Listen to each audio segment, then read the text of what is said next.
respected parliamentarians, guests, ladies and gentlemen, Assalamu alaikum wa rahmatullahi wa barakatuhu. May peace and blessings of Allah be upon you. I'd like to welcome you to the 13th Annual Peace Conference, which this year is being held on the theme of justice, the foundation of lasting peace. It is distressing that the world today is steeped in so much conflict and turmoil. It is in just the past month, we've seen bombings in Pakistan, Turkey, and innocent civilians murdered in Ivory Coast. If we reflect wider, we see that there are growing tensions in many countries with an increase in supremacist and extremist views as countries face economic hardship. Additionally, as the terrible conflicts rage on across the Middle East, the displacement of millions of people add further strain to the international relations. It is a bleak picture and one that leaves little room for real hope. However, as ever in such times, it becomes even more important to retain hope and becomes even more critical for people to see how such challenges can be overcome and how peace can really be achieved. This is one of the reasons why this event is held, so that we can unite for the sake of saving, serving, and preserving humanity. Indeed, we believe that it is for the sake of uniting humanity that the founder of the Ahmadiyya Muslim community was commissioned in 1889 by God the Almighty as the reformer of the age. Hazrat Mirza Ahmad, whom we accept as the promised Messiah, founded the community in India and sought to revive the true teachings of Islam, which are the teachings of peace. It is this message and the absolute belief in peace and compassion and justice, coupled with the desire to win the pleasure of Allah, that the community has grown and expanded in more than 207 countries of the world. The community is entirely self-funding, is focused on education, humanitarian work, and the jihad of self-improvement and of spreading peace. These are the principles of peace that are based on indisputable belief in the compassionate living God. After the demise of the founder, the community has been led by a series of Khalifas who were held aloft the torch of peace in the last 127 years. Today, the Ahmadiyya Muslim community is led by the global spiritual leader, and it is our distinct honor that tonight His Holiness Hazrat Mirza Masroor Ahmad is with us and will deliver the keynote address this evening. In his speeches in parliaments and other fora across the world, His Holiness has repeatedly urged mankind to focus on unity as opposed to division, and stressed the need to work together to eradicate every form of extremism and terrorism. He has also called upon international communities to work on the principle of absolute justice so that they have equal opportunities to live in peace, to work for the cause of peace. Indeed, it is under His Holiness' wise leadership that the Ahmadiyya Muslim community has instigated a global campaign for peace. The Muslim community, on the occasion of the National Peace Symposium, dedicated to the important theme, justice, the foundation for lasting peace. Such dialogue is a necessary condition for peace in the world, and so it becomes our happy duty, and we gladly embrace every opportunity. I note from your literature that you promote public education about peace. With Pope Francis, I commend you for actively taking on this responsibility and for your efforts to favour justice, promote reconciliation, and build peace. That's from Cardinal Peter Turkson. Our first guest speaker is a long-standing friend of the community on human rights in Pakistan. She is a good friend of the community, and I invite her to say a few words. Siobhain McDonagh.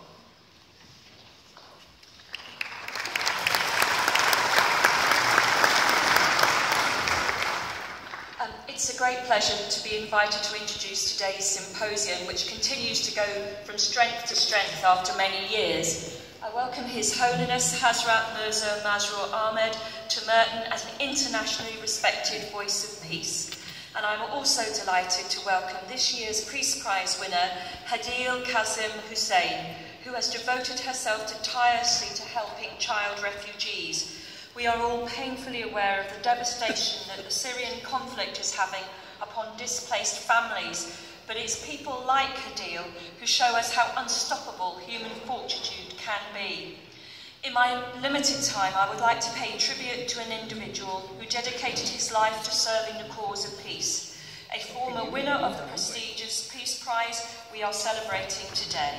Lord Avebury sadly passed away earlier this year after a life dedicating to the protection of human rights of religious and ethnic minorities throughout the world. His loss is felt greatly, and his life of fighting injustice is a model to us all.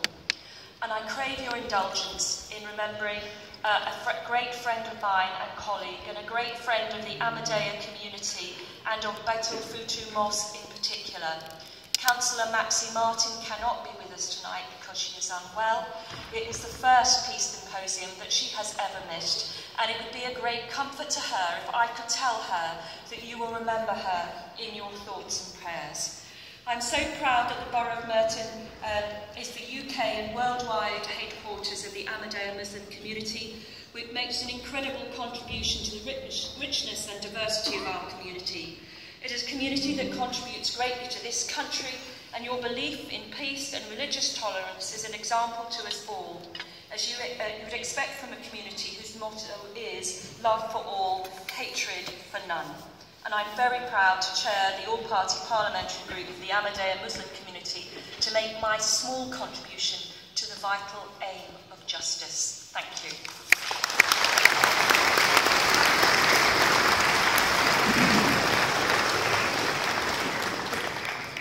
Thank you, Siobhain.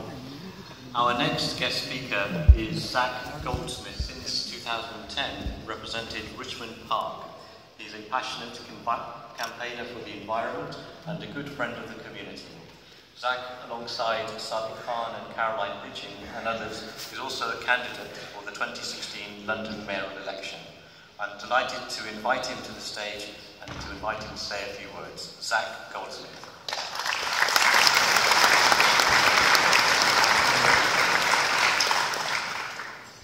Your Holiness, members of the congregation, I want to thank you for inviting me to this magnificent occasion. I've never left this mosque yet without a feeling of deep inspiration and also positivity, even after the fire that affected very badly this mosque just at the end of last year. And I want to thank Stephen Hammond, a very good friend of mine and a local MP, your local MP. He's been a loyal friend of this mosque in Parliament, working hard, always across party lines, to make sure that you have a voice at the highest levels of government. And today, more than ever, that voice is needed. It must be heard. London is one of the most diverse cities on earth. 8.5 million people, 300 languages, and the whole world effectively walks the streets of our great city. People make their lives here because of the freedom we offer to be who you want to be. Love for all, hatred for none. It is an ideal this community holds dear, but really it should be a motto for the whole of Greater London.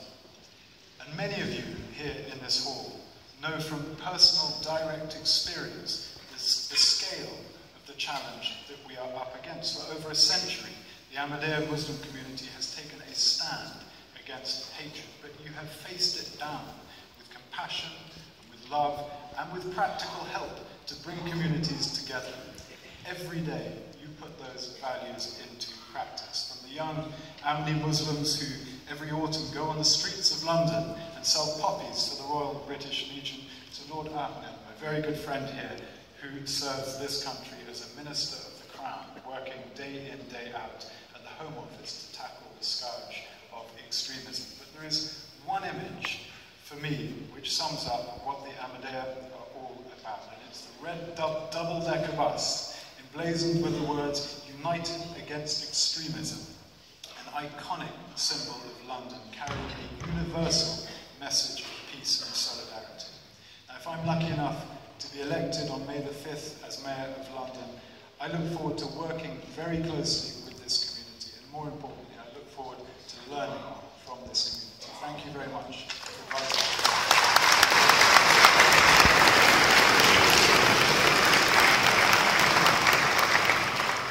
In the House of Lords. In 2012, he was appointed by the royal household as a Lord in Waiting to Her Majesty the Queen, becoming the first ever Muslim to hold that post. From 2014 to 2015, he served as Government Minister for Communities, and currently he is serving as Government Minister for Countering Extremism and as Minister for Transport. I invite Lord Ahmad to the stage to say a few words. Lord Ahmad.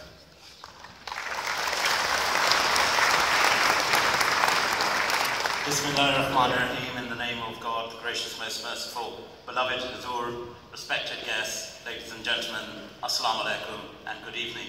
It's an immense pleasure and privilege for me to address this august gathering once again. And I do so as the Minister responsible for countering extremism, the challenge we face, which is both domestic and indeed international. But there can be no better example than that exemplified by the Ahmadiyya Muslim community, and indeed that under the divine and inspirational leadership of His Holiness Hazrat Mirza Masroor, who not just confront and counter extremism, not just by words, but by actions, not just domestically, but internationally, a living, walking example of how a Muslim community, a true Muslim community guided by God, with a Khalifa at the helm, a Khalifa guided by God, the Khalifa of Islam, who inspires not just his own community, but people around the world. Indeed, as we've heard, His Holiness has addressed many parliamentarians, and I'm delighted I'm joined by colleagues from across the political spectrum today, but in particular by my colleagues within government, those who are serving, such as Justine Greening, such as Jane, excuse me, such as Paul Scully, and others, who are serving and raising the voice of the Ahmadiyya Muslim community in the justice and the inspiration that you provide. Equally, I'm also delighted we're joined by the former Attorney General today, Dominic Grieve, who also has been a good friend of the Ahmadiyya Muslim community. All of us stand by the community. I perhaps have a personal connection because I am of the community. But that also instills in me that desire to serve humanity. An example which is inspired by Our Holiness Hazrat Mirza Masroor. So ladies and gentlemen, I think we are here not just to listen today, but also to learn. But it's a delight and honour to be with you once again.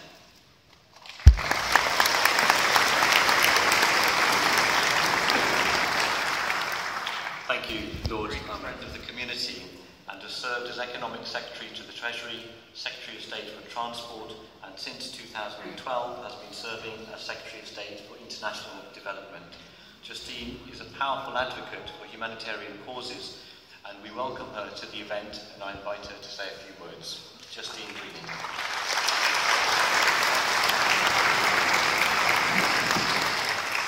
Thank you very much. Well, good evening, everyone, and it's a real privilege to be able to join all of you and so many distinguished guests along with His Holiness for tonight's event. Perhaps if I can just briefly give you my reflection on some of the comments that have already been made as Secretary of State for International Development. Rafiq Hayat talked about the numbers of people who are displaced in this world. We've actually got a record number of people now who rely on humanitarian support just to literally be able to stay alive. It's 125 million people.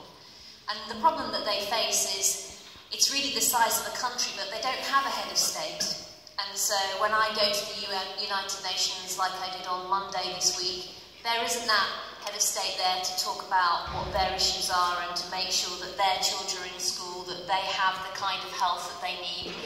That's left to the rest of us to make sure that that happens. And I'm very proud that our country is one of those that does play a key role in making sure that people around the world who need help, whether they're affected by the Syria crisis or whether they're in places where the cameras often aren't, whether it's Sudan or Central African Republic, that we're one of those countries who's there tirelessly working away. And I say the word country because although I'm obviously very involved in what the UK government's doing, actually one of the things I've been proudest of in this role is to meet the many, many British people and British charities that are working alongside, that Department for International Development to help provide support to the people that we work for. Many of them do it with funding from DFID, but actually we wouldn't be able to do the work that we do without UK charities like Save the Children, like Mary's Meals, and so many others. But one of those, of course, is Humanity First. And another one, of course, is the Ahmadiyya Muslim Youth Association. And both of these elements of the community play their own important role in helping to rise to the challenge that these massive numbers of people who need so much support to stay alive provoke for the entire world. So I just want to say how proud I am to be able to play a role in representing the community as a local MP, but also to say that in my broader role within government, it's a privilege to be able to work alongside Humanity First and to see the fantastic fundraising that the Youth Association does to enable Humanity First to do so much work. So thank you very much, and I hope we have an enjoyable evening. Thank you.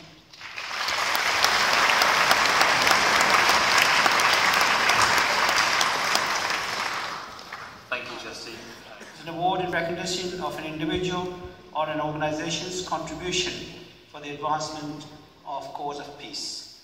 Before I introduce this year's winner, as Siobhain has already mentioned, I would like to pay our respect to a former Peace Prize winner, late Lord Eric Avery, who passed away this year. Lord Avery was awarded the inaugural Ahmadiyya Muslim Peace Prize in 2009 and was a true champion of the human rights of all. He was a dear friend of the community and served in Parliament for more than 50 years.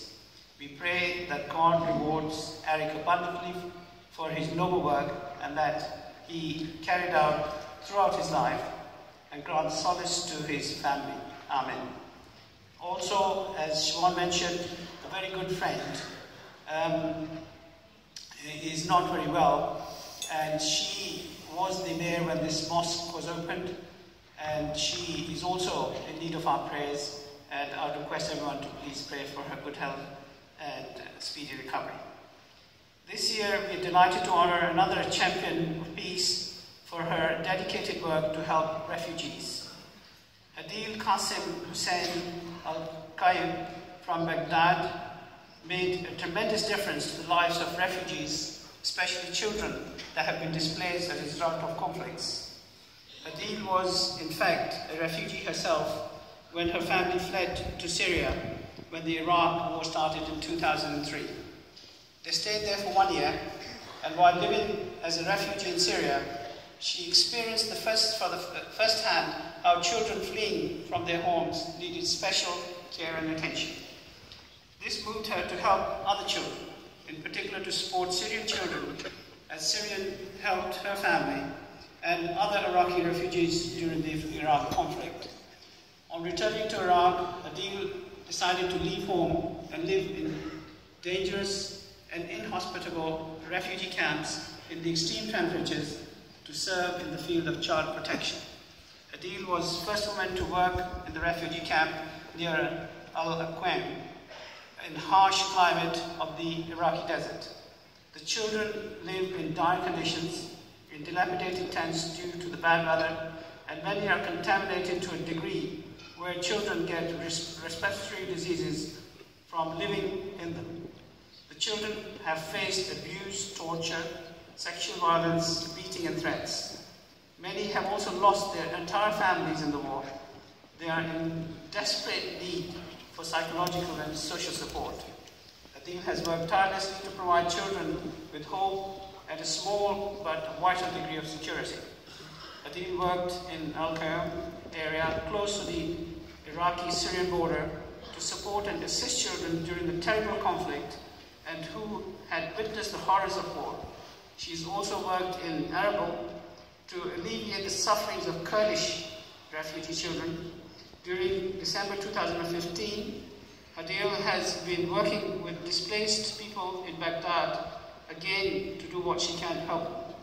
Hadeel could have chosen a life of relative comfort, but her own suffering has led her to devote her life to help others, and for her devotion, service and compassion, we are delighted to honor her tonight. Ladies and gentlemen, Hadeel Qasim Hussain Al-Qayyim.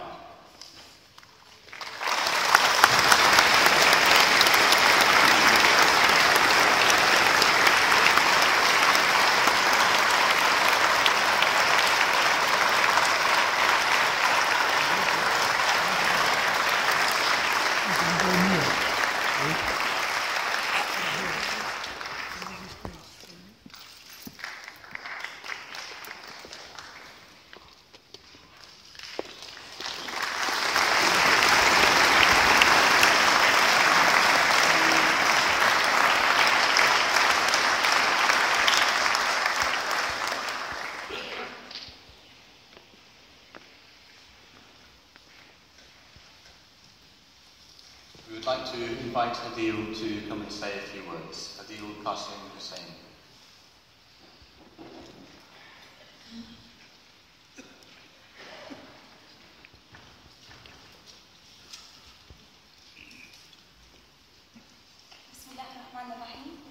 Ladies and gentlemen, good evening to all of you.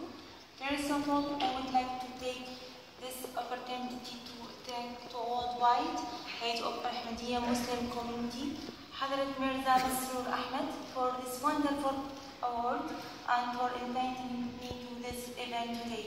I am honored and for I did not think anyone would know about me and my small condition.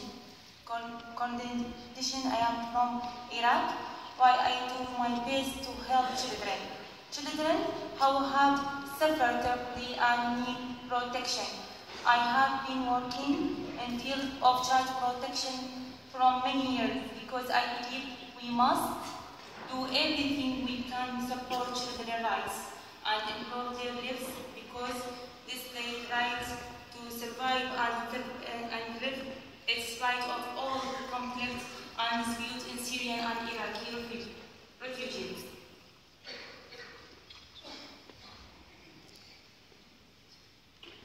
And Iraqi which led the displacement of millions of people fleeing their home, their school for unrest. Life is very difficult in refugee camps and is difficult to imagine. People cannot get to basic needs such as food, shelter, health, and education. We are human, we are equal, and these children are all shared responsibility. These voices need to be heard and their right to live dignity with their beloved. Once most respected, it's heartbreaking to see children honored or have lost their family members. They must know that we are free to help them. I, like many other refugee workers, do what we can in very difficult conditions.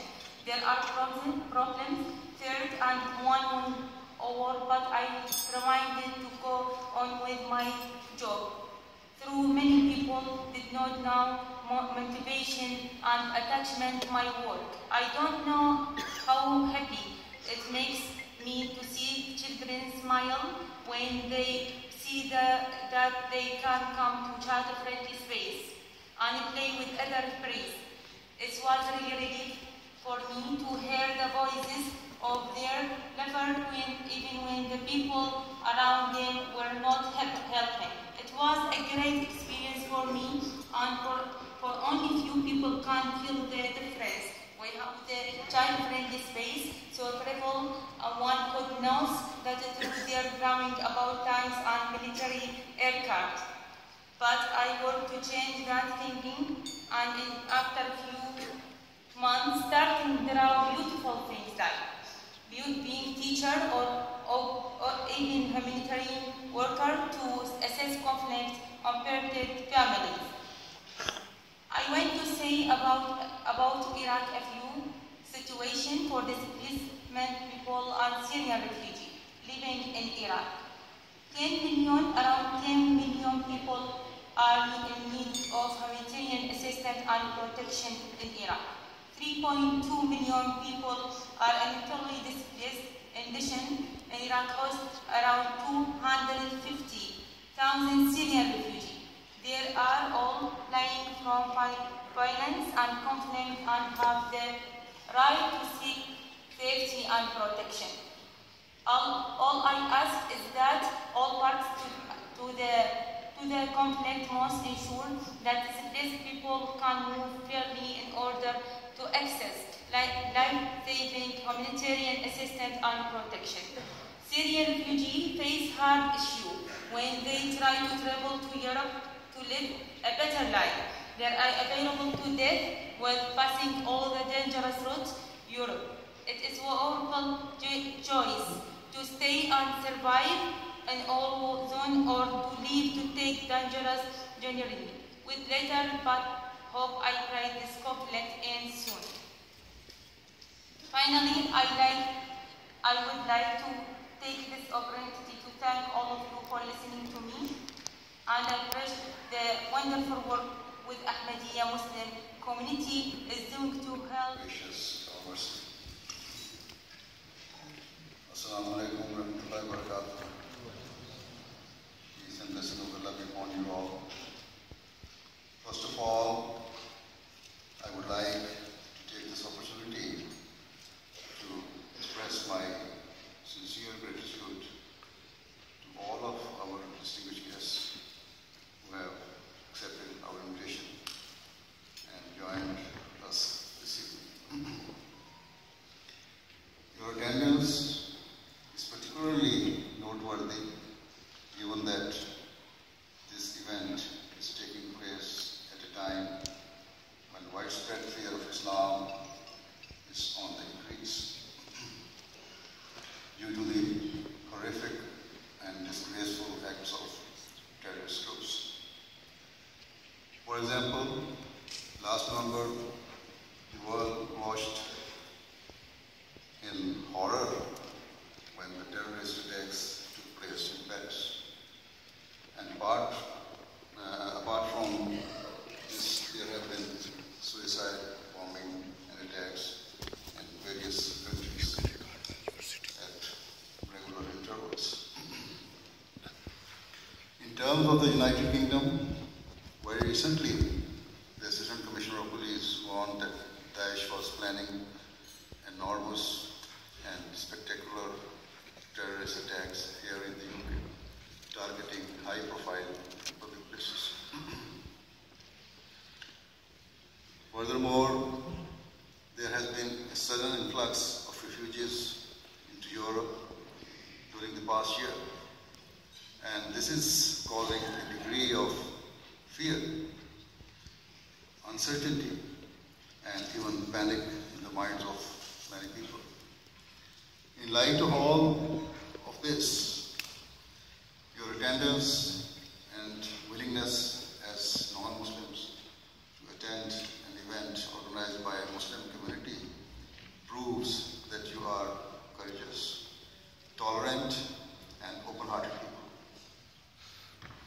Nonetheless, the simple truth is that there is no need for anyone to fear true Islam.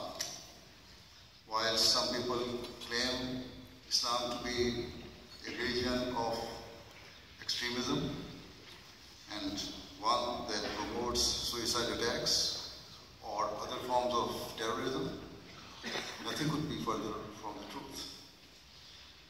Recently, a well-known English columnist wrote about the rise of Islamophobia in a national newspaper. He wrote that he had done extensive research on suicide bombings and found that the first such attack took place in the 1980s.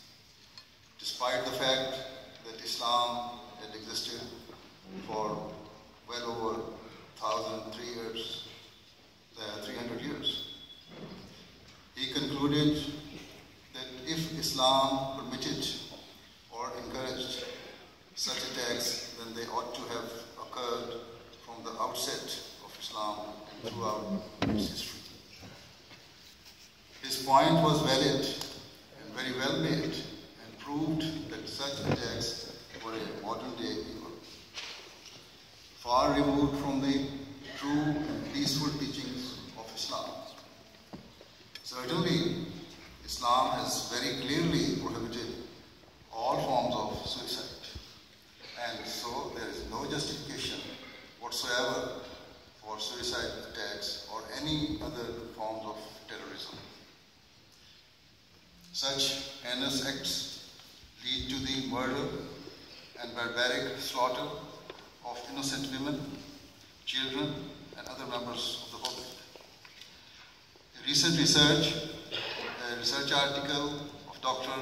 Considine of Rice University in Houston, Texas clearly says that the persecution of Christians in the so-called Islamic State is not justified by Prophet Muhammad, peace be upon him's writings. It further states that the Prophet's vision of a Muslim nation was one of religious pluralism and civil rights, absolutely contrary to Islamic teachings.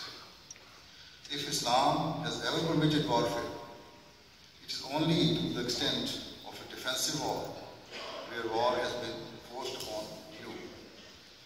For example, in chapter 22, verse 40 of the Holy Quran, Allah the Almighty has said that permission for warfare is given to those people whom war has been forcibly imposed. In that same verse, Allah the Almighty said that in the case of religious warfare, He would help and support those who had been wronged. In early Islam, the wars that took place were genuine religious wars, fought for the sake of upholding the fundamental principle of universal religious freedom. History proves that the wars fought with this intention made Muslims victorious, regardless of the fact that a handful of unequipped Muslims fought against huge, well-equipped armies. However, as a Muslim, when I analyze the wars involving Muslims today, I am certain that they cannot be classed as religious wars. For one, most of the disputes in the Muslim world are either internal civil strife or with the neighboring Muslim countries. Secondly, if ever non-Muslim countries are involved, they have never declared the war as religious, and rather help both sides of Muslims. Thus, present-day wars are not being fought for the sake of Islam or for the sake of religion, but are for economic or geopolitical gains, and are proving only a means of defaming Islam's name. And so, based upon what I have just said, I hope it is now clear that there is no need to fear Islam, and that it is not a religion of extremism or one that permits suicide attacks or indiscriminate violence. There is no need for Islamophobia, because Islam's true teachings are of peace, tolerance, and mutual respect. Islam's teachings are of upholding human values and protecting the honor, dignity, and freedom of all people. However, of course, we are all well aware that there are some extremist and so-called Islamic groups that are perpetrating the very worst forms of brutality in the name of Islam. Nevertheless, the verse of the Quran I quoted earlier makes it clear that such acts are not permitted or justified in any shape or form by Islam. Another significant matter, which instead of leading me as a Muslim towards warfare and violence, leads me towards exhibiting love for all of humanity, is the fact that in the second verse of the very first chapter of the Holy Quran, it is stated that Allah the Almighty is the provider and sustainer of all the worlds. And the third verse states that He is gracious and ever merciful.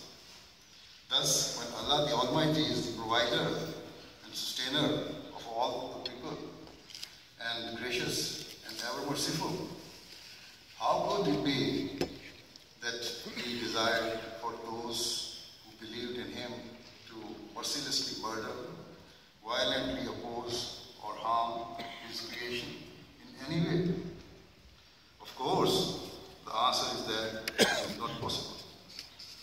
Nonetheless, Allah the Almighty has certainly permitted for action to be taken to stop cruelty, inhumanity, and injustice. Islam states that a Muslim should seek to stop the hand of an oppressor and to end all forms of injustice and transgression. According to Islam, there are two ways in which this can be achieved. Firstly, it is far better if peace can be attained through mutual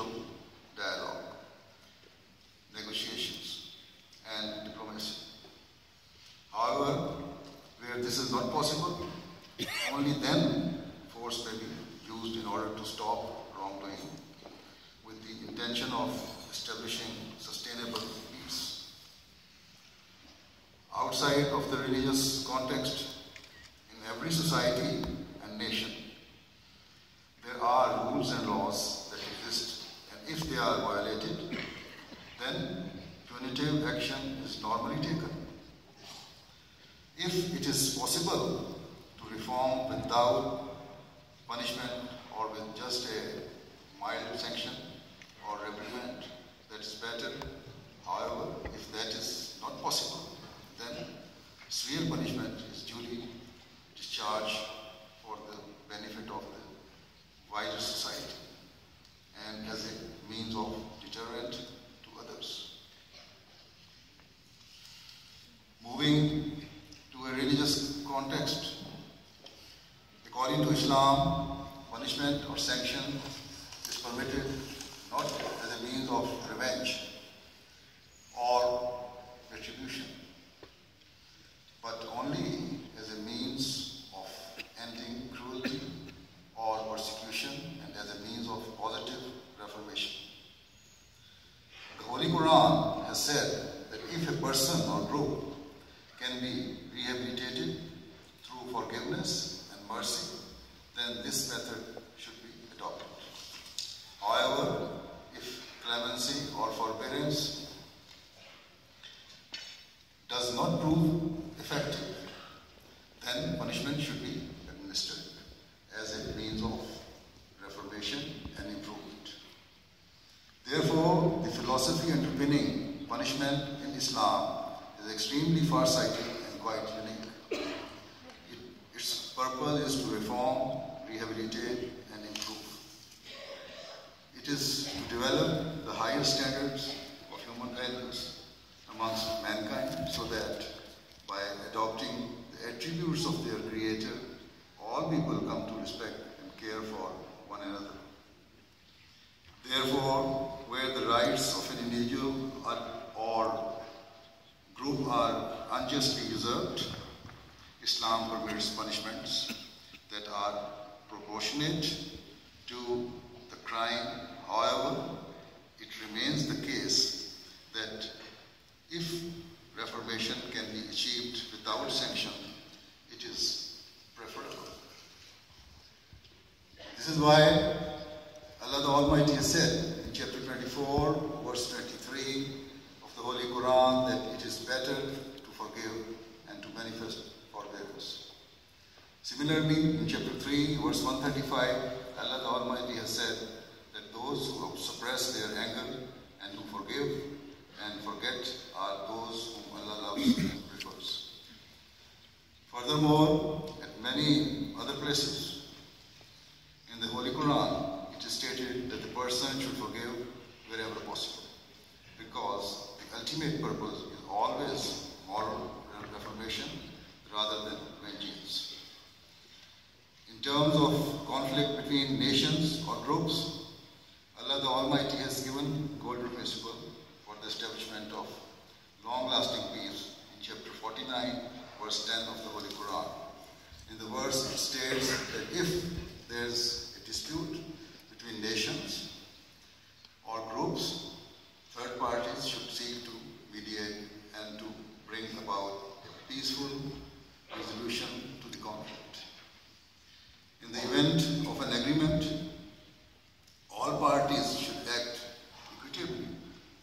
But if either party contravenes the settlement and takes aggressive measures, then the other nations or groups should unite together and even use force if necessary to stop the aggressor.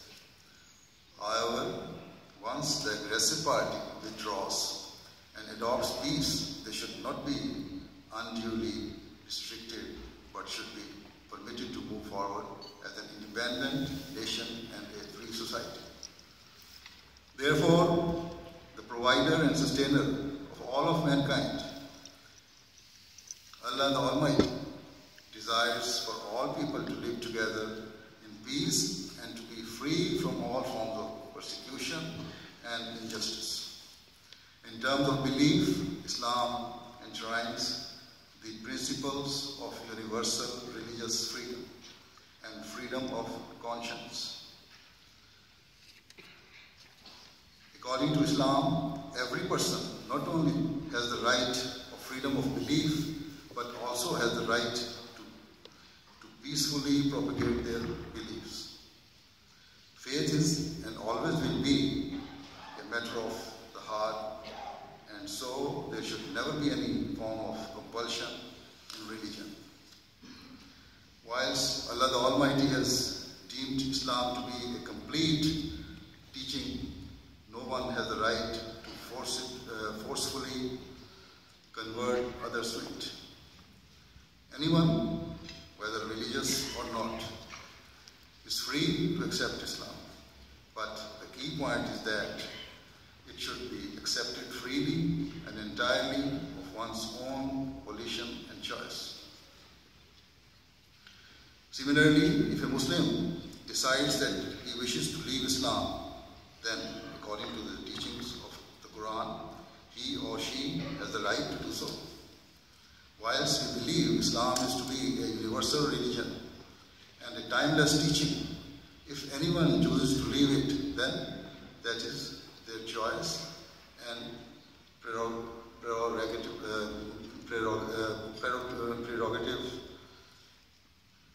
In chapter 5, verse 55, Allah says that if anyone wants to leave, let them go. He will with better and sincere means, sincere ones. No government, group, or individual has a right to punish them or sanction them in any way. Thus, the allegation that Islam mandates punishment for apostasy is entirely unjust and without foundation. Therefore, the teachings of Islam all revolve around Allah and His being and the fact that He is the sustainer and provider for the entire universe. Consequently, if a Muslim seeks to inflict merciless cruelties or to indulge in any forms of extremism, then they will have to reject God's attribute of being the sustainer of all of the mankind. Alternatively, it may be that certain Muslims accept Allah to be the master of the universe and the sustainer of all of the worlds, but have not truly comprehended the meaning of this and have consequently moved far away from Islam's original teachings.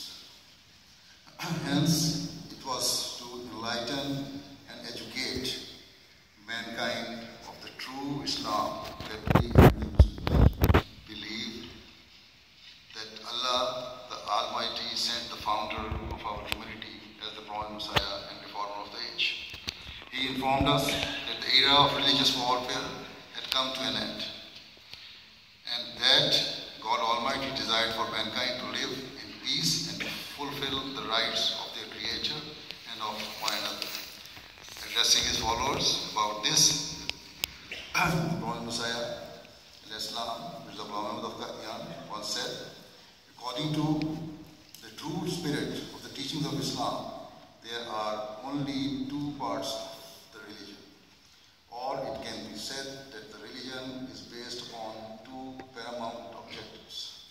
First of all is to recognize the one God with absolute certainty and to sincerely love Him and to submerge yourself entirely in His obedience as per the demands of love and submission. The second purpose is to serve His people and to utilize all of your capabilities and faculties in the loving service of others and to always show sincere gratitude to whoever is kind to you and to favor them in return, whether they be your monarch or ruler, or whether they be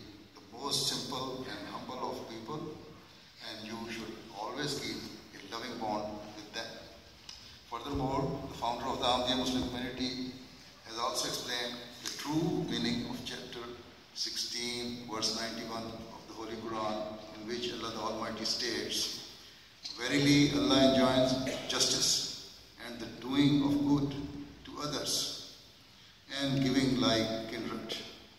The founder of the Ahmadiyya Muslim community states that in this verse, Muslims are commanded by Allah to be just and fair towards all others. Therefore, Muslims are commanded to be kind and to extend favor to all other people, including those who have not been sympathetic to them or favored them in any way.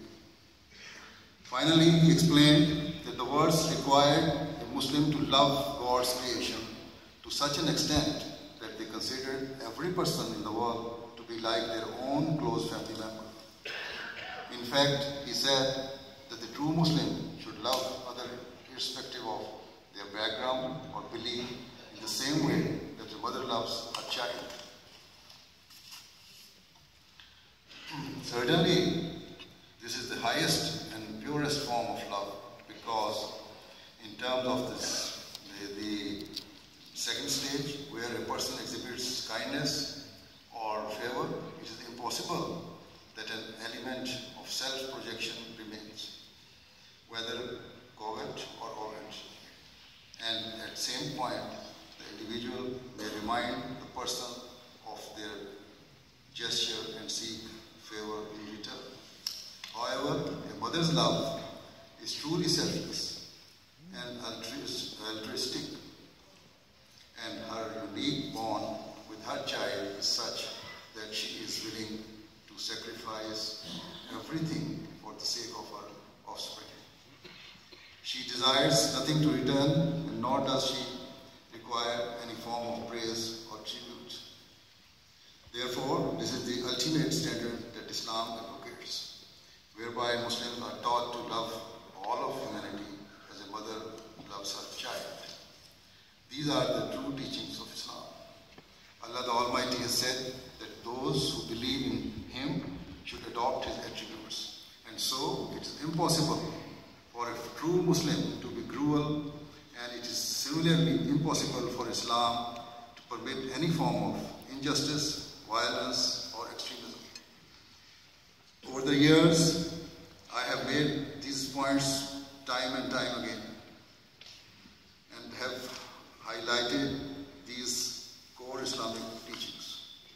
I have repeatedly quoted the Holy Quran to prove that what I am saying is based on Islam's authentic teachings. However, it remains that our peaceful and inclusive message is not covered extensively in the media. Whilst, on the other hand, those relatively few people involved in brutality and carnage are given non-stop worldwide media coverage and attention. There is no doubt that the media plays a huge role in influencing public opinion, and so the media should use this power responsibly, as a force for good and as a force for peace. It should show the world what true Islam represents, rather than focusing on the merciless acts of minority. Publicity is the oxygen sustaining most terrorist or extremist groups. And so I have no doubt that if the media takes on board what I have said, we will soon find that the terrorism and violence afflicting the world will begin to die away. Personally, I cannot comprehend how the extremists who have plagued Islam and violated its noble teachings can seek to justify their hateful acts in its name. Islam's teachings of peace prohibit all forms of extremism to the extent that even in a state of legitimate war, Allah has commanded that any action or punishment should remain proportionate to the crime committed, and that it is better if patience and forgiveness is manifest. Thus, all those so-called Muslims who are engaged in violence, injustice, and brutality are inviting God's wrath and anger to their doorstep. At a time when fear of Islam is ever increasing, let me stress again that the Holy Quran has repeatedly enjoined love, compassion, and benevolence. If in certain extreme circumstances the Quran permitted defensive warfare, it was only in order to establish peace. Today we observe that the majority of governments or groups, whether Muslims or non-Muslims, involved in warfare are also claim that they are fighting for the sake of establishing peace. In terms of perception, it seems that most people are willing to overlook the wars conducted by certain world powers, or at least not affiliate their actions to any religion or belief. However, as we live in a climate in which Islam's teachings are being targeted, we see that all cruelties or wars carried out by Muslims are immediately linked to the teaching of Islam. Yet the voices of those people and those groups who are earnestly striving to spread Islam's true and peaceful teachings are not being heard and not being widely publicized. In my opinion, this is unjust and extremely counterproductive. At a time of worldwide conflict, we should remember this basic principle that it is better for all forms of evil and cruelty to be suppressed and for all forms of goodness and humanity to be endorsed. In this way, evil will not spread far, whilst virtue and peace will spread far and wide and adorn our society.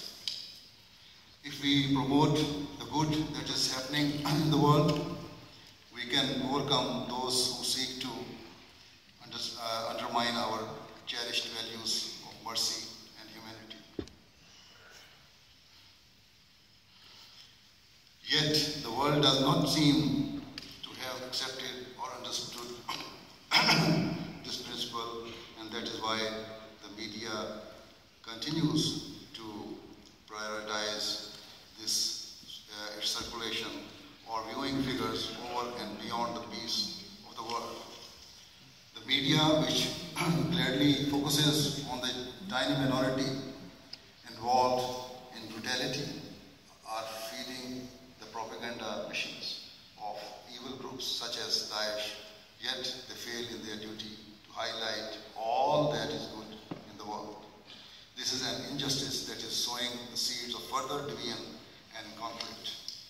In terms of world politics and defeating terrorism, it is necessary to accept that establishing peace is our paramount objective. And so, compromise from all sides is required. In case you do not trust the words of a Muslim, let me present to you the views of eminent non-Muslims who are well versed in political affairs and who desire peace in the world. For example, when speaking about how to defeat extremism, and in particular the terrorist group, Austria's foreign minister recently said, we need a pragmatic approach, including the involvement of President al-Assad in the fight against Islamic State terror. In my opinion, he says, in my opinion, the priority is the fight against terrorism. This is not possible without powers such as Russia and Iran. Further, Professor John Gray, a retired political philosopher who taught for many years at the London School of Economics, recently wrote about the importance of prioritizing peace over the time. In my opinion, this was an extremely insightful comment. Yet, the world's major powers have continued to prioritize regime change in countries that were previously relatively stable. For example, the West was determined to remove Saddam Hussein from Iraq, and the painful consequences of that war 13 years ago continue to be felt to this day. Another prominent example is Libya, whereby President Gaddafi was forcibly removed from office in 2011, and ever since Libya has spiraled into a state of lawlessness and unbridled chaos. A direct consequence of the political vacuum in Libya has been the fact that Daesh has now built a significant base and terror network in the country, which it is continuing to strengthen. The situation is now extremely dangerous, not only for the region, but also for Europe, and this is something that I warned of some years ago. Therefore, the priority in such countries should not be regime change for the sake of it. Rather, it should be to ensure that the members of the public are given their due rights and for long-term peace to be established. Going back to Syria, I agree with the Austrian Foreign Minister when he says that the overriding objective should be to establish peace. Hence, the major powers should be willing to open the channels of communication with Syria's government and to seek the help of other neighboring countries that have influence in the region. Remember, positive change is only possible if one is willing to set aside their personal interests for the greater good and is willing to act fairly at all times. As I have already said, Islam says that justice is the foundation upon which peace is built. And so we must pay heed to the urgent issues of our time. For many years, I have warned that the world is moving rapidly towards another world war, and now others are reaching the same conclusion. In fact, some prominent people are now saying that they believe that a world war has already begun. Nonetheless, I believe that we still have the time to stop such a war in its tracks. But the solution remains, as I have already said, to act with justice and to leave aside all vested interests. On a number of previous occasions, I have spoken about the critical importance of cutting the funding and supply lines of extremist groups. Yet, it cannot be said that full efforts are being made in this regard. For example, a recent special investigative report published by the Wall Street Journal stated that Daesh was acquiring huge quantities of US dollars from auction being held by Iraq's central bank. Those same dollars were being provided to Iraq directly from the Federal Reserve in the United States. The article stated that the US government had known about this since at least June 2015, but personally, I believe that the world powers knew about such trading for much longer. Furthermore, in terms of the sale of oil, it is well known that different groups and even governments are purchasing oil from Daesh. Why has this trade not been stopped? Why have comprehensive sanctions not been imposed to prevent such deals? It seems that when it comes to acquiring oil, morality goes out of the window. This is a point that was also made by Professor Lee Werner of King's College London in a recent article where he said, "The world tolerates all forms of atrocities for the sake of gaining oil. Thus, countries have bought oil from Daesh and from Sudan, where a lot of human rights abuses have taken place."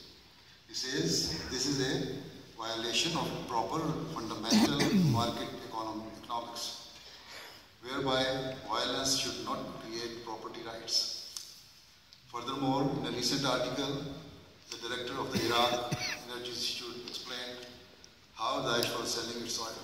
The authors wrote, "Crude oil is transported by tankers to Jordan via Amber Province, to Iran via Kurdistan, to Turkey via Mosul, to Syria's local market and to Kurdistan region and to the Kurdistan region of Iraq, where most of it goes refined locally.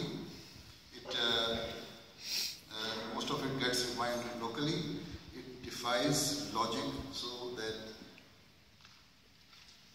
state officials are not complicit in this trade.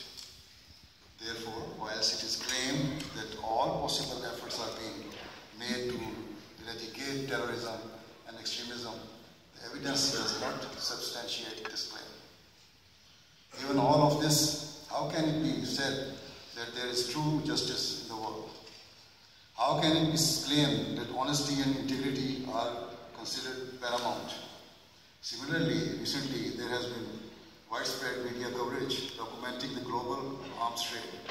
According to official reports, last year, the United States exported weapons worth $46.6 billion, which was an increase of more than $12 billion from the previous year.